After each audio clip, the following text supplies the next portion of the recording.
Tout véritable enfant de Dieu est amené dans l'école de Christ, sous la main du Saint-Esprit, l'esprit de l'onction. Et la première grande œuvre du Saint-Esprit consiste à présenter à son cœur Christ comme l'objet que Dieu garde en vue dans toutes les actions du Saint-Esprit en nous. C'est ainsi que Christ est avant tout présenté et attesté par Dieu comme l'objet de son plaisir, et que le Saint-Esprit fait connaître ensuite le dessein divin, lié à cette révélation intérieure du Seigneur Jésus, à savoir que nous devons être rendus conformes à l'image du Fils de Dieu. Il y a 2 ou 3 leçons fondamentales dans cette école, 2 choses sur lesquelles s'appuie notre éducation.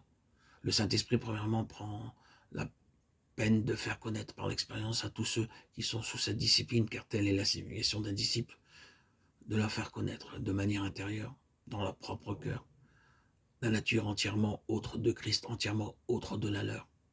Puis, il agit aussi pour nous amener à la place où nous réalisons combien notre situation est impossible, à moins de miracles de Dieu.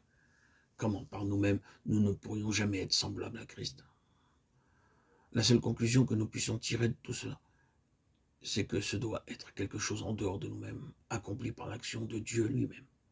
Or, tout cela n'est que préliminaire dans l'école de Christ, bien que cette éducation préliminaire nous semble se continuer jusqu'à la fin de nos jours. Elle semble en tout cas s'étendre sur une grande partie de notre vie, bien que nous devions arriver à un point qui représente une crise bien définie où est posé un fondement dans lequel sont reconnues et acceptées ces 3 choses. Et nous ne serions allés très loin avant qu'il en soit ainsi. La personne qui commence réellement à avancer, c'est celle qui a traversé sa crise finale de désespoir d'elle-même et qui en est arrivée à voir tout à fait clairement, par l'illumination du Saint-Esprit, que ce n'est plus moi, mais Christ. Non pas ce que je suis, Seigneur, mais ce que tu es. C'est cela, et cela seul, qui peut être le vrai repos de mon âme. Ton amour et non le mien, ta paix et non la mienne, ton repos et non le mien, toi, mon tout, rien de moi, toi-même. C'est le fondement essentiel de la croissance spirituelle, de l'éducation spirituelle. Alors Jésus dit aux Juifs qui avaient cru en lui, si vous demeurez dans ma parole, vous êtes véritablement mes disciples. Vous connaîtrez la vérité vous affranchira. Les Juifs lui dirent, nous sommes la postérité d'Abraham, mais nous n'avons jamais été les esclaves de personne. Comment donc, dis-tu, vous deviendrez libres? Jésus leur répondit, en vérité, je vous le déclare, quiconque commet le péché est esclave du péché.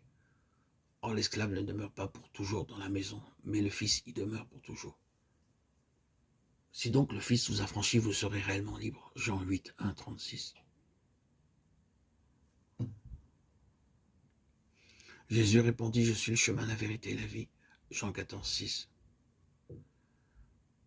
Puisque vous avez entendu sa parole et qu'on vous a enseigné en lui, suivant la vérité qui est en Jésus.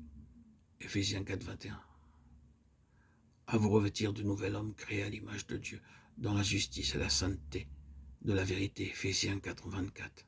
Voici ce que dit le saint, le véritable. Apocalypse 3, 7.